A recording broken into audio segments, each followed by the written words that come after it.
Donny, welcome back to the club. Just tell us about how this all came about.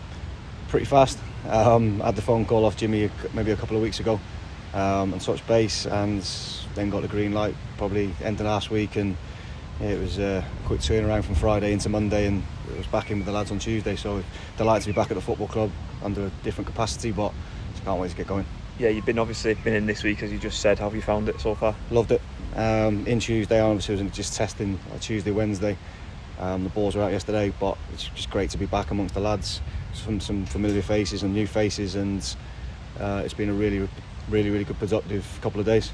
Obviously, since you left the club in a playing capacity, gone into coaching, how's that journey been for you? Yeah, really enjoyed it. It again happened so fast from ultimately playing the last day of my career for the football club away at Newport. I think 6 weeks later I was in a full-time coaching role with Port Vale, which I'm ever so grateful for, and it's been the right decision, because ultimately I've had 3 years of learning, making mistakes, and being exposed to coaching every day and leading the group.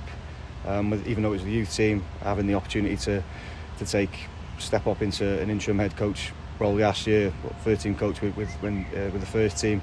It's been a learning curve and 3 valuable years for my progress going forward. All those experiences, of course, will help you obviously going forward, like you say, but just to hit the ground running, I guess.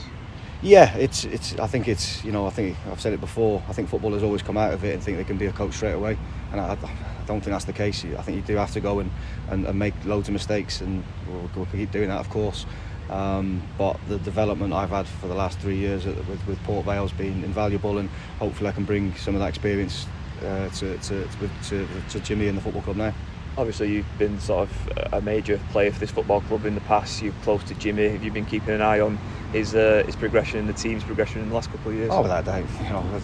Since the day I left the football club, I've always kept an eye on it and seen how they're going, and been in regular contact with Jim and Endo and people around the football club. I've always kept an eye on them regardless of our journeys, and it's delighted to be back.